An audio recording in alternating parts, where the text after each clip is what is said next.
Saudara, menanggapi hasil hitung cepat Pilkada Jawa Tengah, Ketua Umum PD Perjuangan Megawati Soekarnoputri menduga ada mobilisasi kekuasaan. Megawati menyampaikan kinerja relawan, kader dan simpatisan di Jawa Tengah yang militan tidak seharusnya terkalahkan jika Pilkada digelar secara fair, jujur dan adil.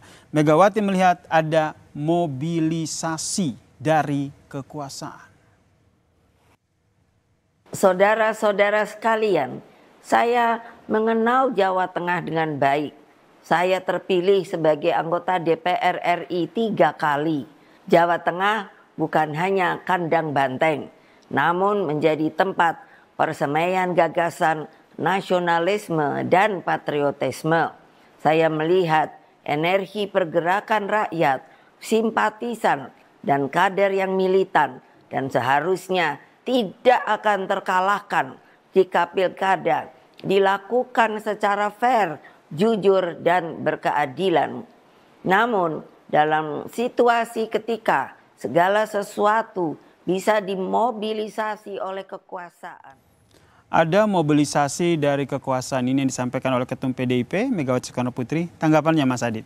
Ya, saya pikir memang ini juga sebuah kekhawatiran kita bersama ya, bahwa ketika kita ingin menghadirkan pilkada atau pemilu yang berintegritas, maka tantangannya kemudian adalah ketika mobilisasi ataupun intimidasi yang dilakukan oleh aparat keamanan, aparat yang memegang kekuasaan gitu, itu menjadi sebuah kekhawatiran bersama. Saya pikir apa yang disampaikan oleh Bu Mega itu adalah sebuah perhatian secara bersama ya, bahwa untuk kita menunjukkan bahwa seharusnya tidak demikian gitu ya, meskipun tendensi seperti ini juga kita sudah baca di dalam beberapa kali pemilu, termasuk juga Pilpres yang lalu. Jadi menurut saya ini adalah kita perlu untuk konkretkan nanti di langkah-langkah perbaikan regulasi misalkan, itu seharusnya kita akan melakukan seperti apa. Karena nanti saya yakin tahun depan gitu ya, kan ada rencana juga dari pemerintah dan juga DPR untuk melakukan evaluasi terhadap undang-undang pemilu atau pilkada dan sebagainya.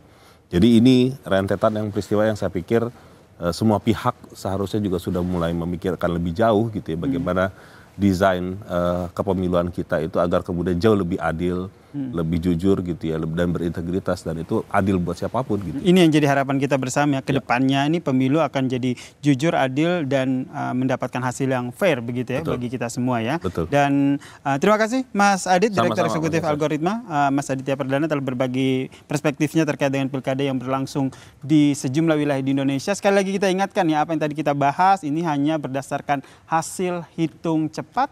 Kita tentu masih menunggu hasil resmi dari Komisi Pemilihan Umum.